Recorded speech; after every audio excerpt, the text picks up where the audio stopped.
Vou ter agora a árdua tarefa de manter vocês acordados por 1 hora, pelo menos, depois do almoço, né? E falando de gestão de processos e conhecimento, um tema que também já foi abordado de manhã pelo professor Alvarenga. Então eu vou inverter um pouco, eu vou começar falando de gestão do conhecimento e como que processos, a gestão dos processos se encaixa nisso aí. Meu nome é Rafael, como a Helena já tinha falado, eu sou consultor de processos no grupo GCI. A gente usa a ferramenta da Soft Expert para fazer o mapeamento, implantação de gestão de processos, mas não só para isso, a gente implanta toda a ferramenta da Soft Expert, tá ok? Bom, falar em gestão do conhecimento, eu vou começar a falar do óbvio, a gente vive na sociedade do conhecimento, né? Isso não é novidade para nenhum de vocês. E essa sociedade do conhecimento, se a gente olhar historicamente, aquelas 3 ondas do Toffler, né? Começou com a Revolução Agrícola, depois a Revolução Industrial e a Revolução da Informação. Na verdade, o que mudou foi o fator preponderante para gerar riqueza, que no começo era terra, né? Quem tinha lá mais terras para plantar, plantava mais, o que mais se vendia era alimentos, né? Então você gerava maior riqueza. Até que, na Revolução Industrial, teve lá alguém que não tinha tanta terra, mas tinha dinheiro, tinha capital para comprar máquinas, para comprar carvão, para conseguir produzir coisas. E conseguia ter sucesso independente da terra. E depois, na Revolução da Informação, a pessoa não precisa mais nem ter terras e nem ter máquinas, nem capital. Basta ter conhecimento, informação. Tá? Não que essa informação não estivesse presente desde o começo lá, né? Desde o início dos tempos, os comerciantes tinham suas guildas, os artesãos também, né? Para reter esse conhecimento, tá? E também proteger dos outros. Tá? Só que essa revolução da informação tornou o conhecimento mais importante. Então, quem que poderia imaginar que há 8 anos atrás ia vir uma empresa que não produz nada fisicamente, né? E, no entanto, vale bilhões de dólares. Tá? Então, isso que desestruturou. Agora, a gente vem fazendo conhecimento desde o tempo das cavernas. Desde que a gente arranjou uma caverna para ficar, arranjou um muro para pintar. Os nossos filhos hoje também pintam a parede de casa, né? E a humanidade foi crescendo exponencialmente essa geração de conhecimento, né? Até que 7 séculos atrás, Gutenberg inventou a imprensa e isso cresceu mais. E hoje em dia, qualquer um de nós, em uma semana, aprende mais do que um cidadão do século XVII a vida inteira dele. Então, a gente está com muito conhecimento, né? Só para vocês terem uma noção, né? Pegar um álbum de fotos, aí, 50 páginas, 2 páginas por foto. Não, 2 fotos por página. 384 desses são carregados no Flickr, por hora. 10 bilhões de fotos no Facebook.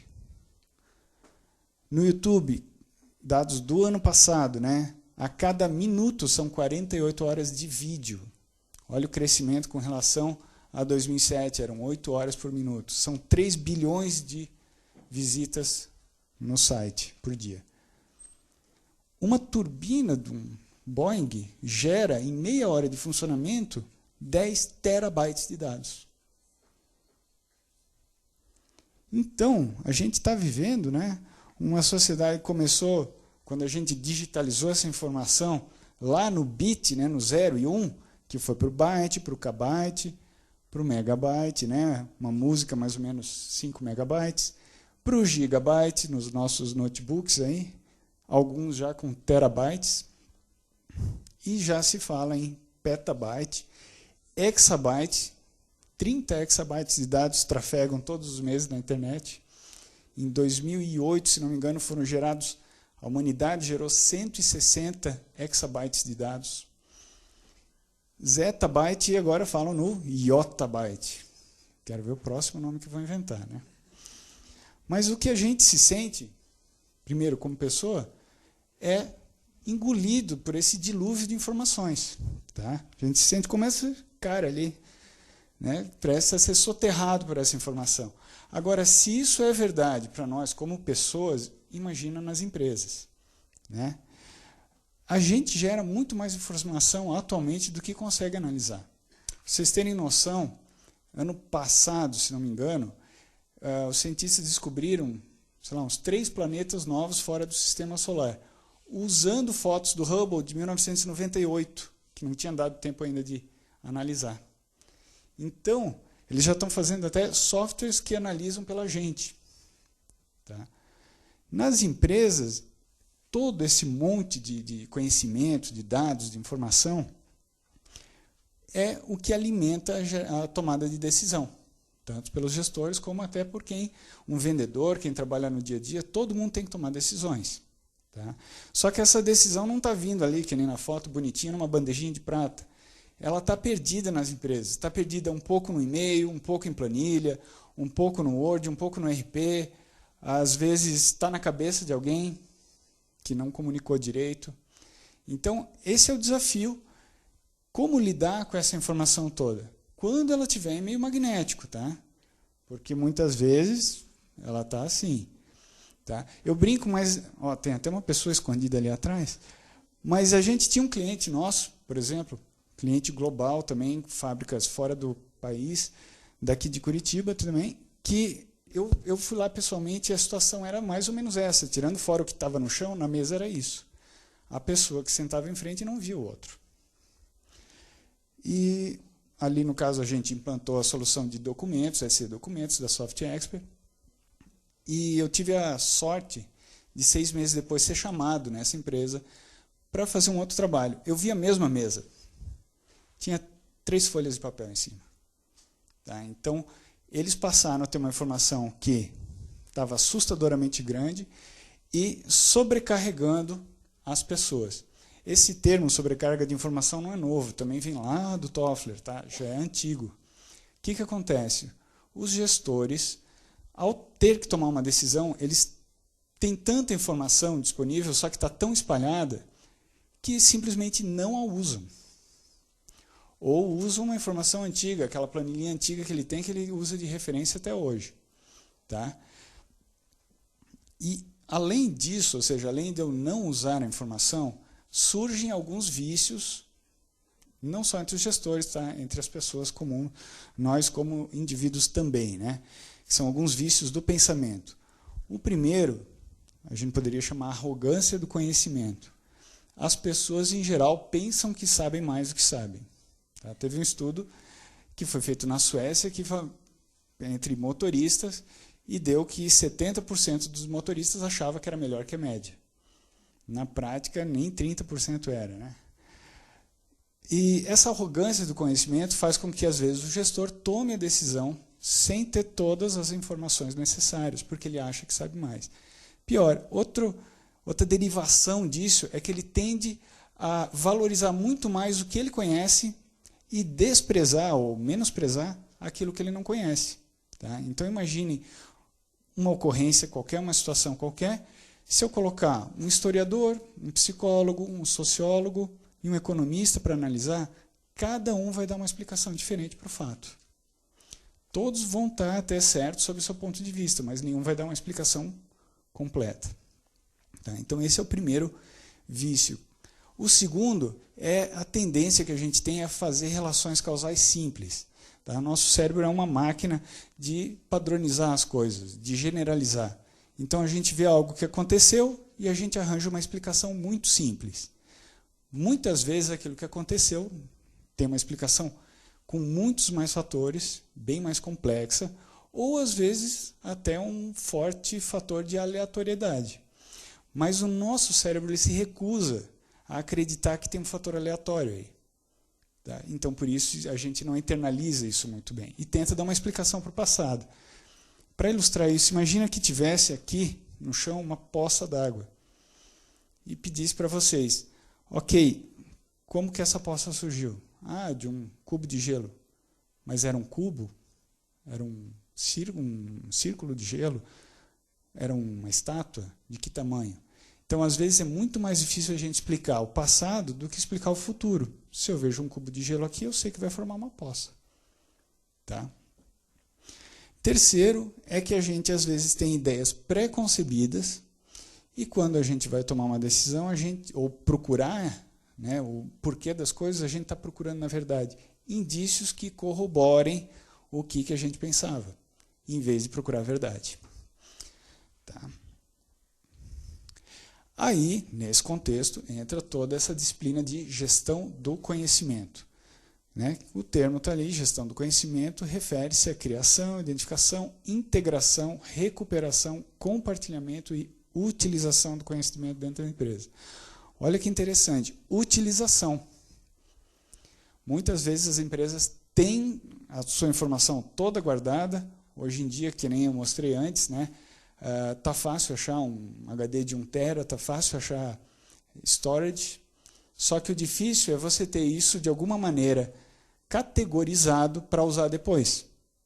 E aquilo que a gente não usa, na verdade, não serve para nada. Então, as empresas elas guardam, sim, muitos documentos, muitos em papel, muitos eletronicamente, mas estão ali perdidos. Né? Tem coisa em pasta da rede, tem coisa que está em e-mail, e na hora de achar isso é muito mais complicado.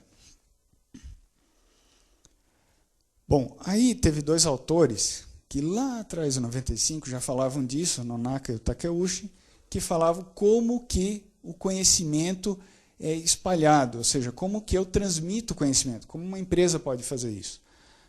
Eles dividiram o conhecimento em 2 tipos. Eu tenho o conhecimento tácito e eu tenho o conhecimento explícito. Tácito está na minha cabeça. Explícito está no papel ou está no meio digital. Né? Basicamente, a primeira parte, que ele fala socialização ou conhecimento compartilhado, é quando eu tenho algum conhecimento, digamos, eu sei como fazer um determinado processo e eu mostro isso para o meu colega. Ou ele vê eu fazendo e aprende. Então, eu peguei o que estava na minha cabeça e foi direto para a cabeça dele. É uma maneira da gente transmitir o conhecimento. Claro que é uma maneira que funciona bem para poucas pessoas, né? Em empresas muito grandes isso vai ser complicado, vai tomar muito tempo. O segundo é quando eu pego o que está na minha cabeça e coloco no papel. E que eles chamam de externalização desse conhecimento. Tá? Ele passa a ser conceitual. Dali eu posso combinar ele, ou seja, eu peguei o que eu sabia fazer, o processo, transformei ele num procedimento operacional, POP, como queiram chamar. E eu pego o que o outro fez também e combino os 2. Então eu começo aqui e termino ali. Eu tenho todo esse conhecimento combinado, eu tenho um conhecimento sistêmico. Por fim, alguém vai pegar aquela POP, vai ler, vai fazer igualzinho, e depois de um tempo ele não vai mais precisar ler para fazer. Ele internalizou aquilo. Tá? Essa é a ideia de você transferir conhecimento pelas empresas. No final, eu consegui uma internalização, no caso, pode ser de um procedimento, de um processo, ou de qualquer outra informação da empresa. Por que eu vou fazer isso? Porque, como eu falei antes, numa sociedade em que conhecimento é poder, mais do que máquina, mais do que terras, esse conhecimento é um ativo da minha organização. Tudo que a empresa sabe é um ativo. Tá? E o que são alguns tipos desse ativo? Primeiro, o Alvarenga também mencionou a estratégia da empresa, que às vezes está simplesmente num mapeamento, planejamento estratégico, e às vezes, na melhor das hipóteses, está modulada na forma de um balance scorecard. Tá? Tem os clientes da empresa que vão estar no meu software de CRM, no meu software de ERP, também imaginando uma perspectiva boa. Os meus fornecedores, dados de venda, de produção, tudo que acontece na minha empresa pode estar no ERP ou em outros softwares também espalhado. E, por fim, documentos não estruturados, né? Contratos, atas, planilhas, metodologias, procedimentos, que normalmente o que a gente encontra, ou papel, ou espalhado lá numa pasta da rede. Isso está numa pasta da rede, aí outra informação está no e-mail, está desestruturada. Numa hipótese boa, ele vai estar numa ferramenta de ECM, uma ferramenta que controla isso, como o EC Documentos. Tá? Então, ele vai estar indexado, como se fosse no Google, fácil de eu achar. Não vou ficar catando por aí ou até fazendo a busca lá do Outlook para tentar achar o que eu quero. Eu vou buscar e ele vai achar muito mais rapidamente. Tá? E os meus processos, né, podem estar como um desenho do processo no Visio, né, numa hipótese boa. Percebam que esse ativo todo, se eu imaginar empresas que às vezes não tem nada, eu vou dar um exemplo para vocês. Eu tenho um amigo meu que ele tem uma marca de cerveja aqui em Curitiba. Ele faz cerveja. Por que as aspas do faz cerveja? Porque ele não tem tanque de fermentação, ele não tem funcionário, ele não tem nada. Então eu ia pensar, a empresa dele não vale nada. Não, a empresa dele vale, sim, está valendo quase alguns milhões. Por quê? Ele tem isso aqui tudo. Só isso aqui. E vale muito. Né? O resto, terceirizado. Bom, voltando a falar dos processos, eu tenho que ter uma maneira de guardar esses processos, tá? Porque eles são também um ativo muito importante. Tão importante que são processos? Eu nem botei aqui nenhuma definição, porque eu sabia que o Alvarenga de manhã já ia definir muito bem o que são processos para vocês. Tá? Então, simplesmente, eu coloquei, processos são tudo que a minha empresa faz e que, no final, está gerando valor para o cliente. Se está gerando valor para o cliente, pode ter certeza, está gerando valor também para o acionista. Tá?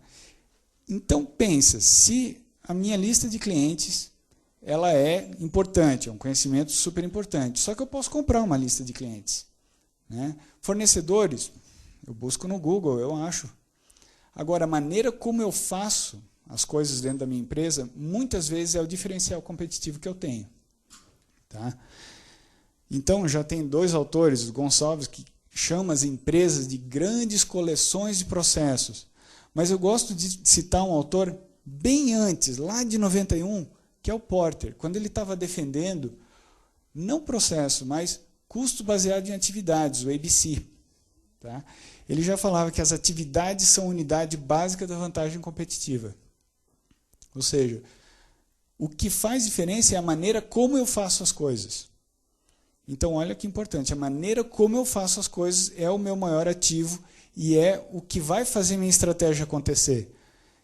O Alvarenga também falou disso, ou seja, os processos refletem ou deveriam refletir a minha estratégia. Eles são a minha estratégia colocada em prática. Tá? Por isso a importância deles. Como ele falou, não basta ter iniciativa estratégica e ficar lá. Eu tenho que transformar isso em processos no dia a dia, ou seja, botar para funcionar. E onde que as empresas normalmente guardam esses processos? Bom, primeiro, na cabeça dos funcionários. Tá? Grande maioria está na cabeça de quem faz, que sabe exatamente como faz, os recursos que precisa, né? Então não é só o desenho do processo, é tudo que entra, tudo que sai, recursos, limitações, tudo isso aí está dentro da cabeça das pessoas. A Itaipu, quando em dado momento recente até percebeu que ia ter uma grande leva de funcionários que iam se aposentar, logo percebeu, eu vou perder todo esse conhecimento de como fazer as coisas. A primeira iniciativa deles, mapear processos, para reter esse conhecimento. Tá? Bom, além de estar na cabeça das pessoas, e aqui, por mais que eu transmita, externalize e internalize nos próximos funcionários, né, as pessoas continuam sendo esse grande ativo das empresas. Tá?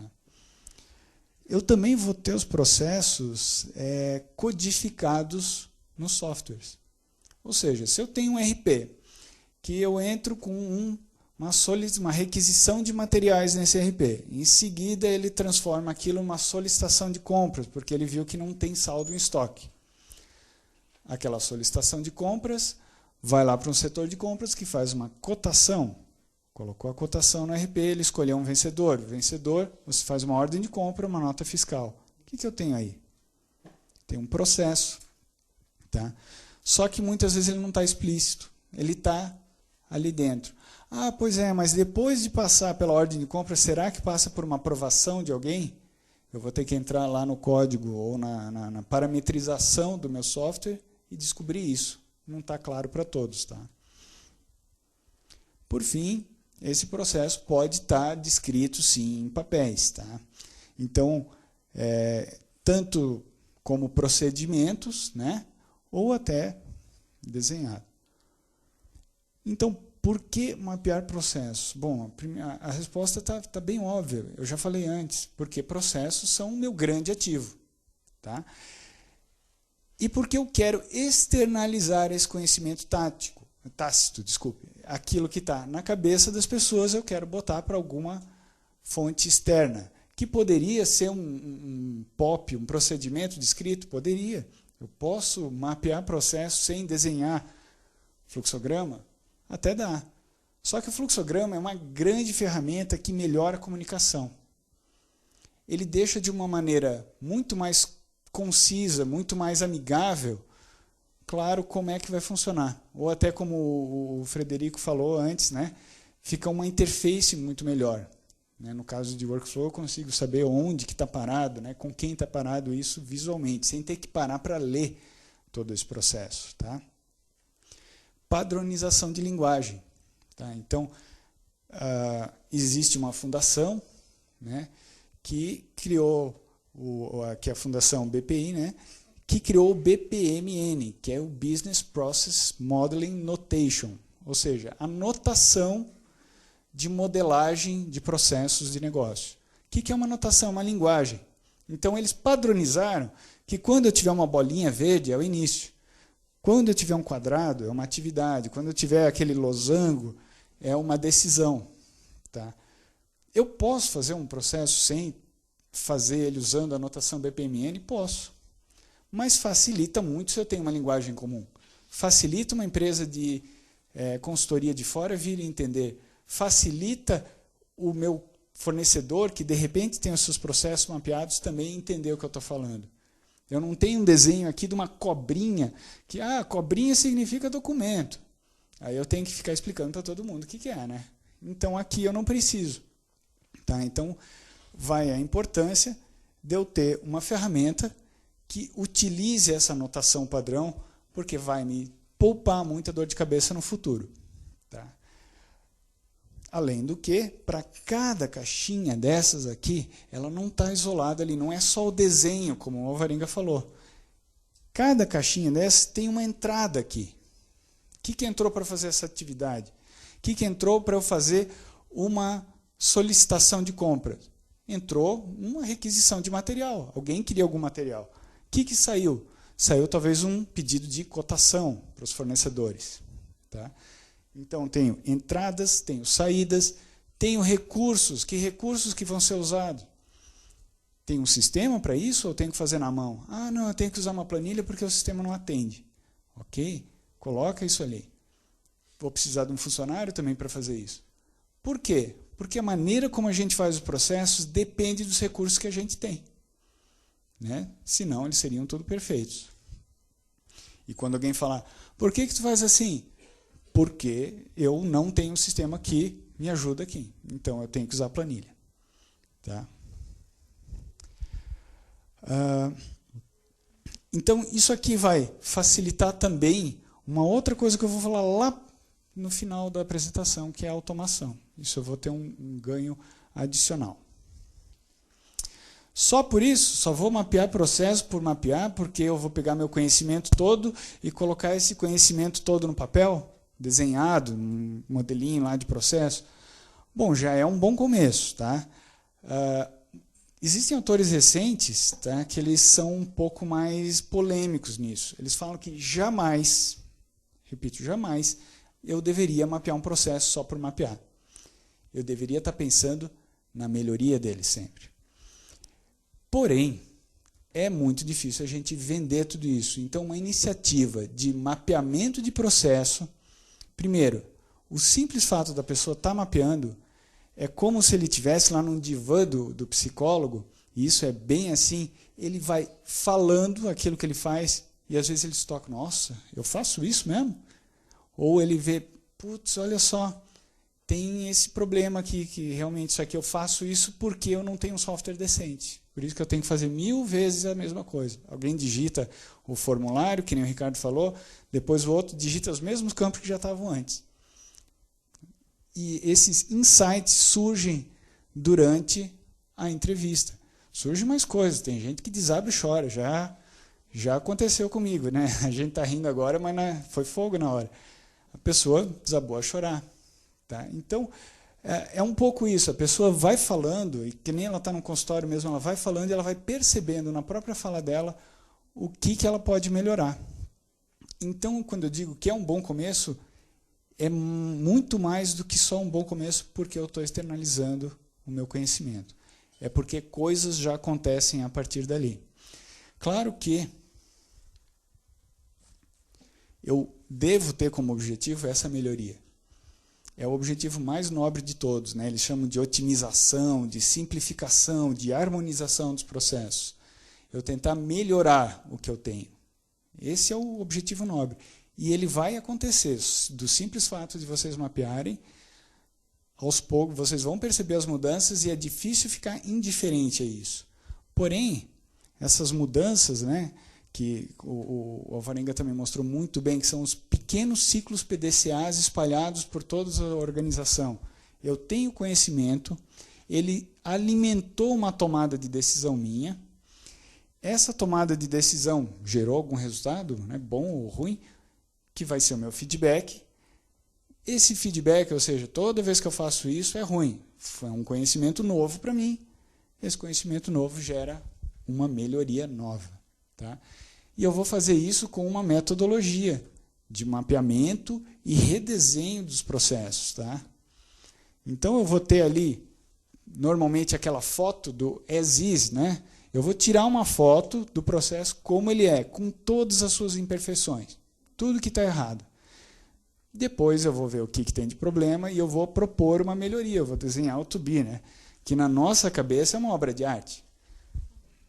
Só que, na verdade, a gente tem limitações, né? Então, eu vou fazer esse to be baseado em algumas premissas. Que recursos eu tenho? Eu tenho gente para isso? Eu tenho software? Né? Muitas vezes a empresa desenha o to be achando, nossa, mas aqui o software vai fazer isso, vai fazer aquilo, vai fazer aquele outro. Tudo bonito. Só que aquilo vai custar uma fortuna em customização. Então, às vezes, eu tenho que trabalhar com o que eu tenho. Mas o importante nisso é ter método, ter metodologia para fazer isso, levando em conta a estratégia e a empresa como um todo. Né? Recentemente, eu li um texto que falava do perigo das mudanças isoladas. Tá? Porque muitas empresas, às vezes, que nem o Alvarenga falou, cada departamento tem lá, eu quero reduzir meu custo para ganhar um PPR maior. O que ele vai fazer? Vai se perguntar, tá, o que nós vamos fazer para reduzir o custo?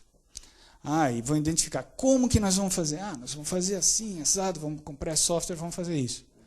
Mas ninguém se pergunta, eu deveria fazer isso?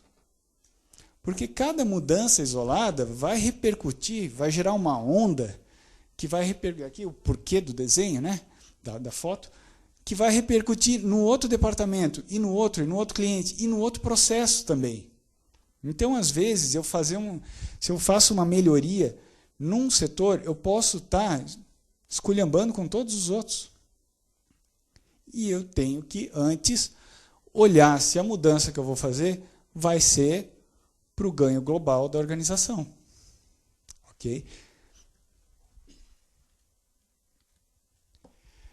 E aí vem uma metáfora até que eu queria fazer com uma equipe de remo, um barco de remo. Eu tive a oportunidade de, na minha adolescência, participar da equipe de remo lá em Blumenau. Né? A gente remava lá no Rio, não sei, os que conhecem Blumenau, da Oktober, né?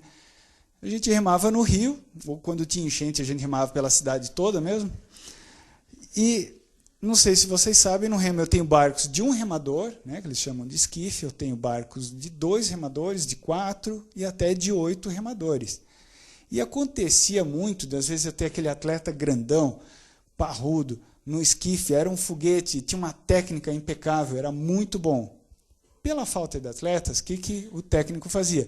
Coloca ele no 8, que está faltando gente. e colocava lá o grandalhão no 8. Não era um bom resultado.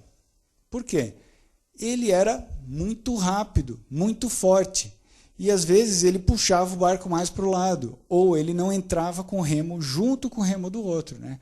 Que o melhor no remo é você ter todos os 8 remos entrando e saindo juntos da água.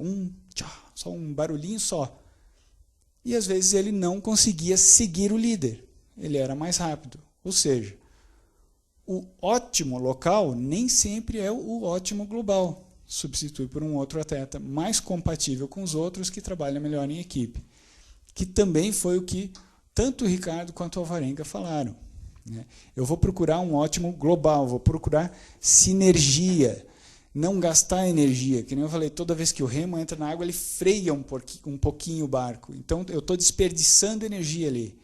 Sinergia vem do grego, né? Sim, que é cooperação, e ergos, que é trabalho, ou seja, trabalho em cooperação. Tá? Então, aqui a gente percebe que processo é um ativo, é um trabalho de equipe. Até tem um outro case bem interessante, que envolve também hospitais. Teve um hospital lá nos Estados Unidos, uma rede de hospitais, que resolveu mapear processos. E nesse processo de mapeamento, claro, convidou os médicos, cirurgiões para mapear e começaram com o processo de uma cirurgia cardíaca. Fizeram todo o mapeamento, tudo certinho, e um tempo depois, um dos médicos que participou do processo de mapeamento, ele teve que se submeter a essa cirurgia cardíaca, né?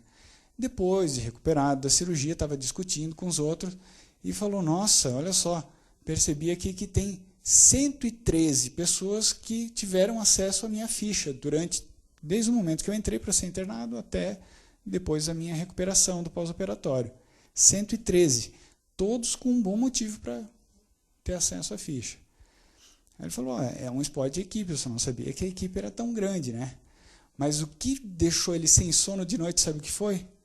Perceber que cada um desses 113 tinha o potencial para esculhambar com tudo. Pensa o medo, né? Então, aí que vai a importância de todo mundo trabalhar em conjunto. Bom, a terceira vantagem, o terceiro motivo pelo qual eu poderia estar mapeando o processo, e que para muitas empresas começa como o primeiro, é a automação. Primeiro, não num sentido tão óbvio, mas sim documentar processos para, digamos, a troca de um software ou implantar um ERP. O fato de eu ter esses processos documentados, muito bem documentados, com suas entradas e saídas, facilita e muito tanto a escolha como a implantação de um software do tipo ERP ou qualquer outro. Tá? Tanto é que a GCI, já há 6 anos atrás, tomou a decisão. A gente não implanta mais ERP sem antes mapear o processo. Para melhorar a comunicação, melhorar o entendimento da empresa, tá? E conseguir o sucesso da implantação. E também o segundo tipo de automação é do próprio processo. O Ricardo mostrou isso também brevemente para vocês, mas a mesma ferramenta que eu usei para mapear os meus processos, já que eu usei uma anotação padrão, BPMN, aquela coisa toda, eu posso usar essa mesma ferramenta para automatizar o meu processo. Então, é aquele ganho que eu falei que a gente teria como acessório. Eu já posso fazer o meu processo andar automatizado. E mais que isso, ele pode integrar várias ferramentas minhas. É bem comum, às vezes, a gente ter mais de um software de ERP em empresas grandes, né? Porque um não atende 100%, ou ter uma solução de ERP, uma outra solução caseira para outro tipo de situação, um CRM, ou até o próprio Soft Expert, né? No caso do IBMP, e eu tentar fazer todos trabalharem em conjunto. O workflow vai ser uma espécie de maestro. Ele vai falar, ó, agora é a sua vez, agora passou para o ERP, voltou para o SE, foi para o meu software caseiro. Tá? Então, a gente já teve cases que a gente teve que fazer isso, integrar vários softwares em tempo real, por baixo da mesa, sem a pessoa que está ali lançando o usuário perceber. Né? Muitas vezes eu vou ter uma página web da minha empresa, que vai ser um portal da intranet, um portal que o meu cliente vai ter acesso, e para ele tem aquela cara. Por trás, não importa se eu mudei de ERP, o que aconteceu, a ferramenta de workflow está fazendo tudo integrar. Tá ok? Então, lembrando, motivos para mapear processos. O primeiro, manter e difundir o conhecimento, né? Segundo, otimizar o processo. Como eu falei, deveria ser o nosso motivo mais importante. E, por fim, automatizar o processo. Tá? Eu sugiro otimizar primeiro para automatizar depois. Senão, a gente corre o risco de estar automatizando o caos e potencializando ele, né? Agora, fazer tudo isso parece que é fácil, né? Ou que nem o Alvarenga falou, vamos começar da estratégia, e da estratégia a gente vai colocar um monte de processos, vai mapear os processos e vai otimizar, melhorar, e tudo vai acontecer. Vamos trabalhar por processo, não vamos mais trabalhar por departamento, vamos mudar tudo isso aí. Agora, na prática, tá? A gente vai ter um problemão, que é a cultura. E cultura come processo no café da manhã com geleia em cima. Cultura atropela processo. A gente sabe porque já viveu isso, tá? De você fazer todo o mapeamento, chegar lá e eu tenho pessoas, eu tenho estruturas de poder, políticas internas, onde alguém não vai querer perder o poder do seu departamento para ter um processo ali que, de repente, é mais importante que o seu departamento. Tá? Essa cultura das empresas não é facilmente rompida. Em alguns casos, não é. Algumas iniciativas de processo falham. Tá? Até autores mais recentes, eles falam em dono do processo. Né? Se eu pegar aquela transparência do Alvarenga, onde eu tinha as colunas dos meus departamentos e os processos atravessando, eles falam, não, eu deveria ter um dono de processo. E muitas tentaram entrar com esse conceito de dono do processo e não teve resultado, justamente pelas disputas de poder. O que agora está se falando é em donos do processo, ou seja, o processo passa por 3, 4 departamentos, todos os 3, 4 em conjunto são donos. Só que isso tudo é algo muito recente ainda, é algo que não existe uma metodologia que está 100% definida, é essa que vale. Né? Como no caso do PMBOK, que está mais sedimentado. Então, existe muita tentativa e erro ainda. Tá? Porém, o Gartner já listou há alguns anos 7 elementos ou 7 dicas ou guias para o sucesso de uma implantação de BMP. Né? A primeira, por mais que seja tentador a gente entrar com tudo na empresa toda e virar ela de cabeça para baixo e colocar processo, é muito difícil vender essa ideia, principalmente para os gestores mais altos. Se ele topa, ok. Se a empresa toda, a cultura dele topa, ok. Se não, limite o escopo, comece pequeno, escolha um processo piloto onde você vai fazer isso. Tá? Se der resultado, ele vai aparecer bem. Então, esse processo deve ser um processo de alto valor para a empresa. Não deve ser um procedimentinho. Eu vou fazer então a minha requisição de ticket para viagem, solicitação de táxi. Não, eu vou fazer algo que seja importante, que vai aparecer depois. Esse processo também deveria estar alinhado a algum objetivo da empresa. Então, eu vou pegar o plano estratégico, vou ver que eu tenho algum objetivo aqui, seja reduzir custos, seja melhorar o relacionamento com o cliente, aumentar a qualidade, enfim. E eu vou pegar um processo que vai deixar muito claro isso quando eu fizer.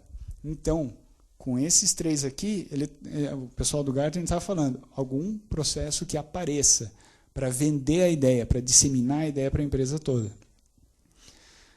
4, definir objetivos e metas. Para que eu estou mapeando o processo? Talvez esse deveria ser o 1, não o 4. Para que eu vou mapear?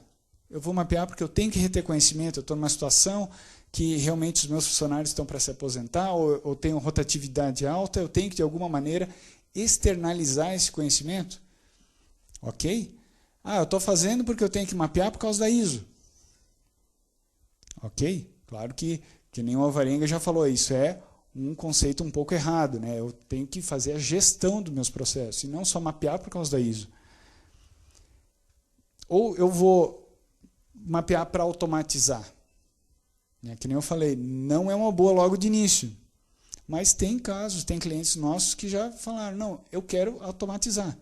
Esse é o meu objetivo.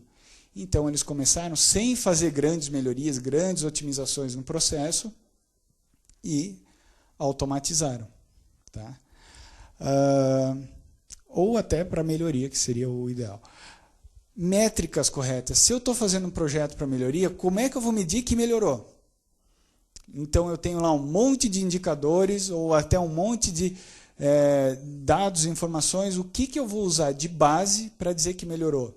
Todo mundo tem que, pelo menos, concordar que algum indicador, a situação antes era assim e depois ficou assim.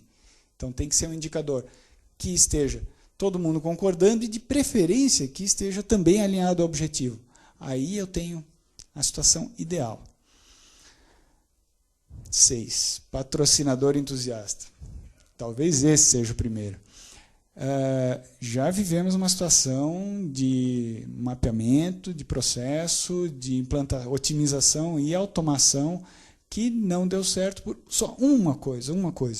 Não tinha patrocinador, não tinha ninguém da alta direção que estava bancando aquilo, querendo ver acontecer. Tem que ter alguém lá de cima que quer ver aquilo acontecer. Aí vai acontecer.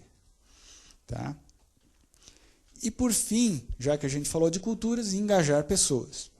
Tem que treinar, tem que falar o que está fazendo, tem que comunicar isso aí, de alguma maneira tentar vencer as barreiras culturais, tá? Que não é fácil, é muito difícil.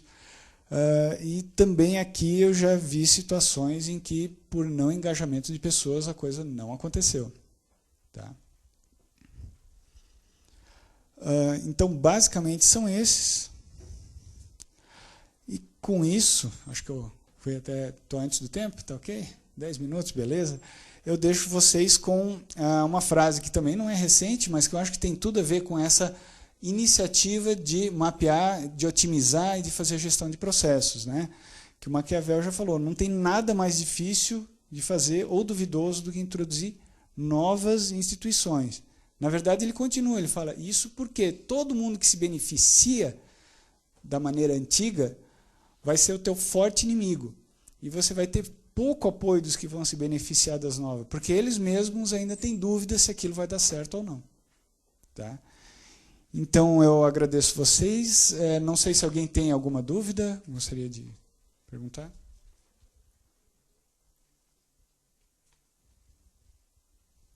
Nenhuma? Então, ok. Meu muito obrigado. Tenham todos um bom dia.